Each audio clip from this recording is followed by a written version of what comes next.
Ito po ang sinasabi ng talata na ating pong babasahin sa oras po ito. Hebrews chapter 4, verse 1 to 3. Babasahin ko po siya sa the Passion Translation. And it says now in verse 1, now God has offered us the same promise of entering into the realm of resting in confident faith. So we must be extremely careful to ensure that we all embrace the fullness of what promise and not fail to experience it. Verse 2, for we have heard the good news of deliverance, just as they did, yet they didn't join their faith with the word. Instead, that they heard didn't affect them deeply, for they doubted. And in verse 3, and it says, for those of us who believe, faith activates the promise, and we experience the realm of confident rest. Ulitin ko po ulit yung sinasabi po ng verse 3. For those of us who believe, faith activates the promise, and we experience the realm of confident rest. So sa oras pong ito, ang ating pong pag-aaralan ay aking pong pinamagatang rest for new start. Sabihin nyo nga po, rest for a new start. Alam niyo po ba ang ganda ng ating pong pag-aaralan ngayon? Ito po ay tumutukoy saan? Sa kapahingahan. Alam ko naman po na lahat po tayo rito pagod. Tama? Tanungin mo nga yung katabi mo, pagod ka na ba? Anong sagot ng katabi mo? Ay, syempre!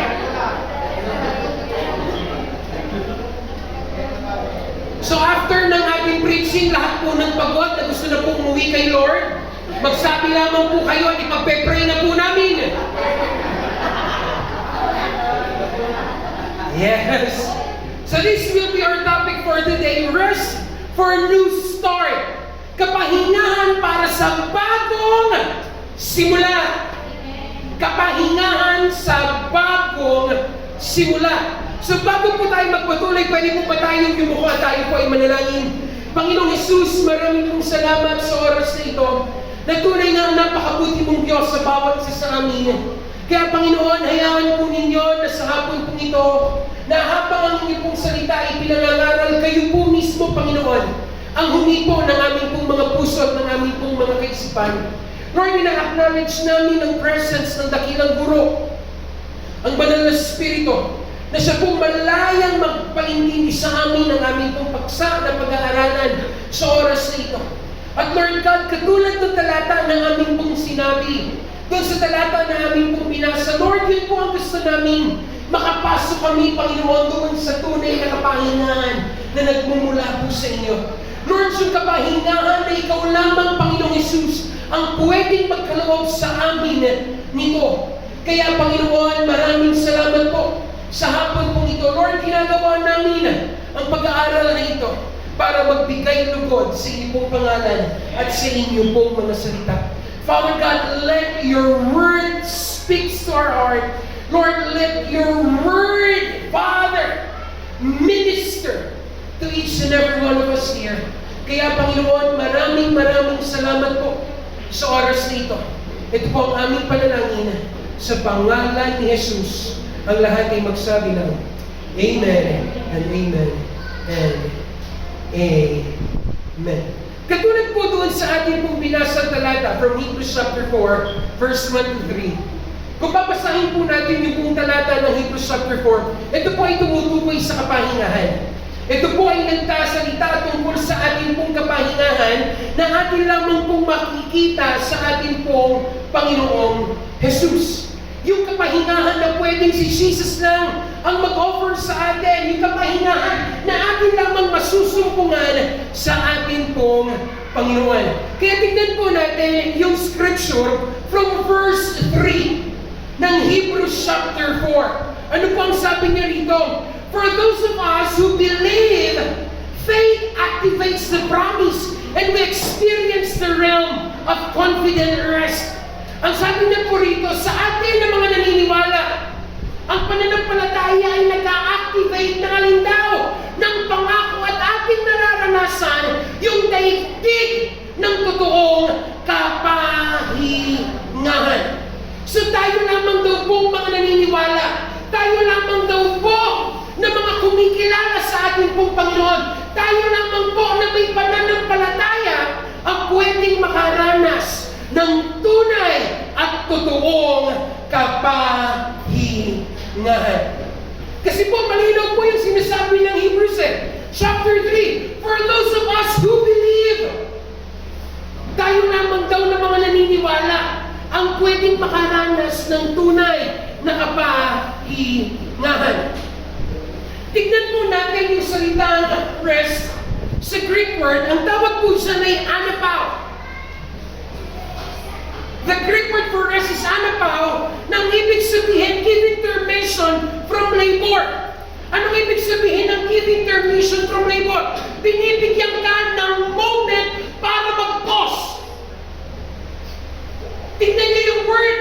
It gives you intermission from your labor. Ibig sabihin, binibigyan ka niya ng moment para ikaw ay mag-pause at magpahinga. So malinaw po yung sinasabi ng Bible. Every time we come to Him, if we need rest, the Lord is going to give you what?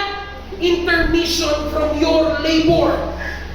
Kumbaga pagpapahingahin ka ng Panginoon sa iyong mga ginagawa, sa iyong mga suliranin, sa mga bagay na bumabagabag sa iyo, bibigyan ka ng Panginoon ng kapahingahan o ng pause para sa bagay na yan. So mula po sa Hebrews chapter 4 verse 3, ang rest ay tinawag na anapao. Dalawang word na ibig sabihin ay ana, completing a process, and pao means a pause. Kaya ang literal translation niya to give rest, give intermission from labor. Yun po yung ganda ng kapahingahan natin sa ating pong Panginoon. So ito po yung katotohanan na kailangan po natin makita at maintindihan na ang Diyos dinisenyo tayo ng mga tao para magpahinga. God created us, or God designed men to take a rest. Kumbaga, ikaw at ako ay dinisenyo ng Panginoon para magkaroon ng tunay na kapahingahan sa Kanya. Amen po ba? Amen po ba? Ang gusto ng Lord, mag-take time ka, mag-pause ka saglit, at magpahinga ka saan? Sa Kanyang presensya. Magpahinga ka sa iyong mga alalahanin sa buhay. Magpahinga ka sa iyong mga pagsubok. Magpahinga ka doon sa mga bagay na bumabagabag sa iyo. At habang ikaw ay nagpapahinga, ang gusto ni Lord, maranasan mo yung Kanyang presensya sa iyong buhay. So let's see in His Word. 3 Hebrew words for rest. Number 1 is Shabbat. Number 2 is Shamad. And lastly is Nuwak. Ang first Hebrew word is Shabbat, nang ibig sabihin nito, rest from work. Yung pangalawa na Shamad, it means to let go. Let go. Kumbaga parang si Frozen, let it go. Let it go. Diba? Pabayaan nyo na, i-let go nyo na yung mga bagay na yan. At pangatlo, Nuwak, it means to settle down. Ano po sa Tagalog ko ng settle down? Tumira sa isang lugar. Tumira sa isang lugar. Kumbaga parang mag-asawa. Wow! Settle down eh. Settle down. Di ba? Parang, Manahimik. kalma ka lang dyan. Relax. Manahimik ka. Stay put. Yan. Stay put. Kalma. Baby, kalma. Di ba? Kalma ka lang. Siyang ka lang, kumalma ka lang. Hayaan mo si Lord. Sa iyong pagkalma, hayaan mo si Lord. Tama? Hindi yung kumakalma ka nga, isip ka naman ng isip. Wala din. Kapatid, ng tunay na pagkalma, kumakalma ka at hinahayaan mo na si Lord ang gumawa sa buhay mo. Amen po ba? Yun ang tunay na pagkalma, kapatid. Hinahayaan mo si Lord. Tama ba, Kuya Jet? So yan yung tatlong Hebrew word, Sabbath, Shamat, and Nuach. So from Matthew chapter 12, verse 6 to 8, and it says, "But I say to you, there is one here who is even greater than the temple." Verse 7, "If only you could learn the meaning of the words, I want compassion more than sacrifice, you wouldn't be condemning my innocent disciples." Verse 8, "For the Son of Man exercised the lordship over what? Sabbath. Over Sabbath. Nang ibig sabihin po ng Sabat na ito ay rest. At alam niyo po ba sa totoo, ang kapahingahan po natin ngayon ay hindi na po araw. Ang kapahingahan na po natin ngayon ay nasa persona ng ating pong Panginoong Hesus. Idiniklara po ng Bible, He is the Lord of the Sabbath. It means He is the Lord of rest. Amen po ba? Sana po maging buhay sa atin na si Jesus ang iyong kapahingahan. Amen po ba? Sabihin mo nga sa katabi mo, nawa, si Jesus ang iyong maging kapahingahan. Yan. Hayaan mo na si Jesus ang ating maging kapahingahan. From Matthew chapter 12 verse 8, and it says, "Now Jesus, in this pronouncement, claim to provide a greater rest than the Mosaic law." Kung titignan nga natin yung 10 utos na ibinigay ng Diyos sa bayan ng Israel, ano doon? Yung sinasabi niya, huwag niyong kalilimutan. Ipangili ang 7 araw. Tama? Yung 7th day na sinasabi nila ay araw ng Sabado para sa ating kapahingahan. So pinakikita lamang sa atin ni Jesus na masikip ako doon sa kapahingahan ng araw na kaya ibigay sa iyo. Kasi si Jesus, kahit walang araw, kaya kanyang pagpahingahin. Amen ba? God or Jesus can give you the real essence of rest.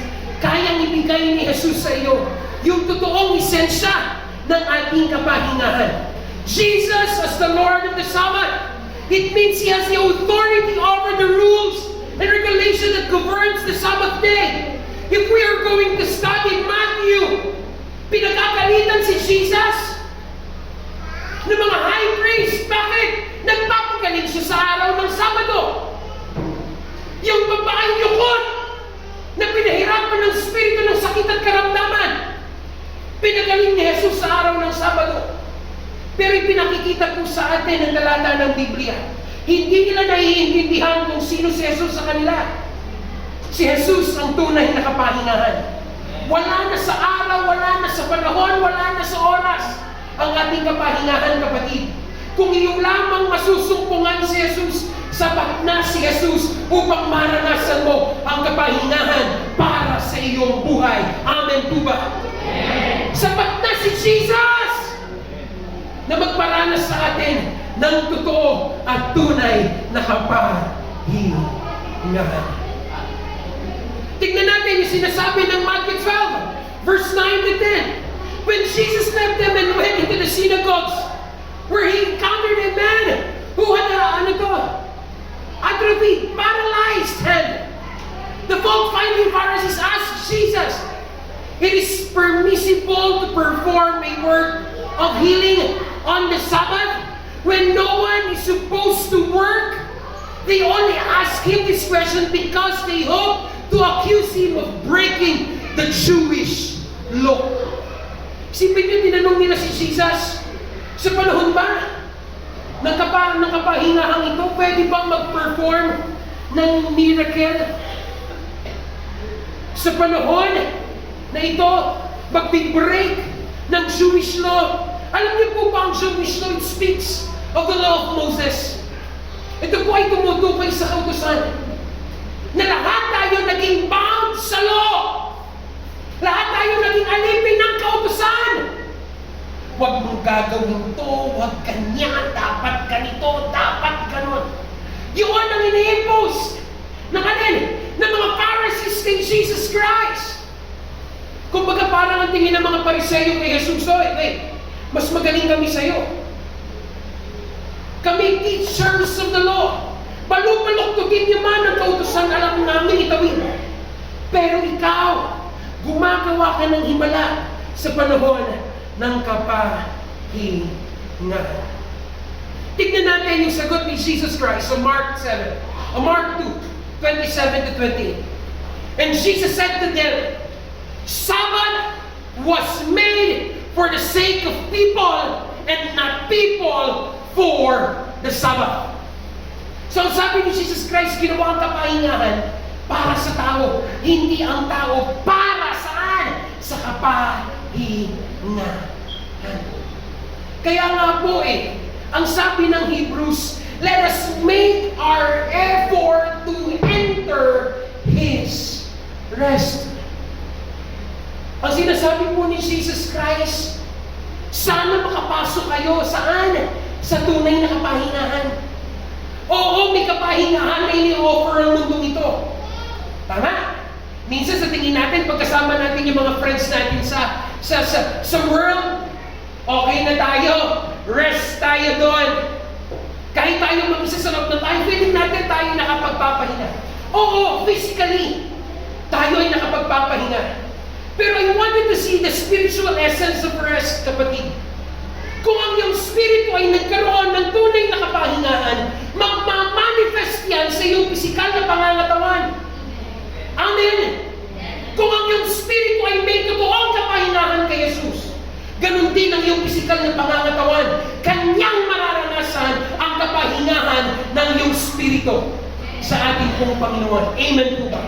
Amen. Alam niyo po ang ganda ng kapahingahan ito. Bakit? Na kahit may problema ka, kaya mong magpahinga. Right? Kahit na may masakit sa iyo, kaya mong sabihin, okay Lord, kahit may masakit sa iyo, I'm going to take my rest on you. Kaya kong magpahinga saan? Sa iyo, aming Panginoon. So yung word na was made sa Mark 2:27 to 28 ay ginamit po rito ang Greek word na igineto, na ang ibig sabihin came into being. So sabi niya ron, was made. Sabbath was made. Ang ibig sabihin po niya, came into being. Kaya yung literal translation ng Mark 2:27 to 28, and he said, Sabbath was made, came into being for the sake of the people. So alam niyo po ang ganda, no? Itong kapahingahang ito, hindi lang araw, kundi siya ang nagkatawang tao. At ang kapahingahang ito ay ang ating pong Panginoong Jesus. Jesus is the Lord of the Sabbath. Being the Sabbath, Christ has power to change the rule of the game. He has the capacity to change your rule. Maglalagay ka ng rule sa iyo, ay hindi pwedeng ganito, hindi pwedeng ganon.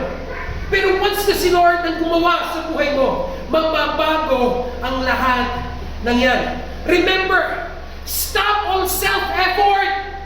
Come to the cross.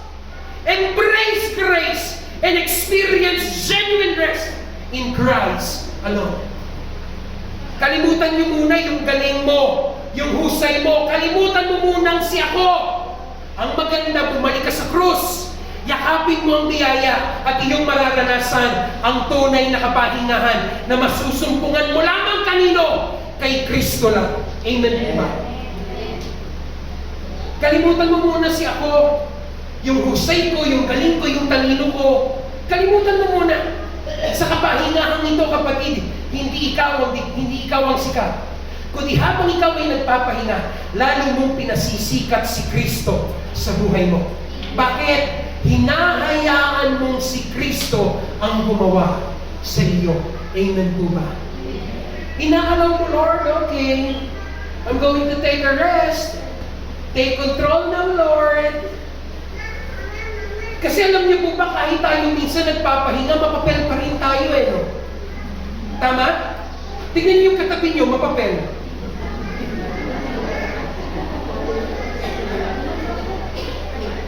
Uy, wag naman si Mark. Diba? Mapapel. Hindi naman, pero gusto niya siya. Diba? Kahit sa ating mga personal na buhay eh. Kahit nagpapahinga tayo, para gusto mo ikaw pa rin, ikaw nang ikaw. Kapatid, sa kapahingahang ito, tama na muna nga yung ikaw. Sabihin mo sa katabi mo, tama na muna yung ikaw. Hayaan mo muna si Lord naman. Tama? Hayaan mo naman si Lord naman. Ngayon. Hayaan mo naman si Lord naman ngayon. Tayo ang tunay na magpahinga sa Kanya. So I want to ask you this question. When did we enter His rest? Paano tayo nakapasok sa Kanyang kapahingahan? Paano tayo nakapasok sa kapahingahan na iniaalok ng Panginoon sa bawat isa po sa atin? Tignan po natin yung verse 3 ulit ng Hebrews chapter 4. Okay. Tingnan natin ulit yung verse 3. Anong sabi niya dyan?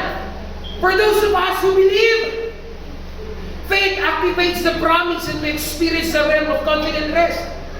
Paano daw tayo nakapasok? Saan? Sa kapahingahan? Sa pamamagitan ng ating pong paniniwala. In short, we put our faith on Him, right?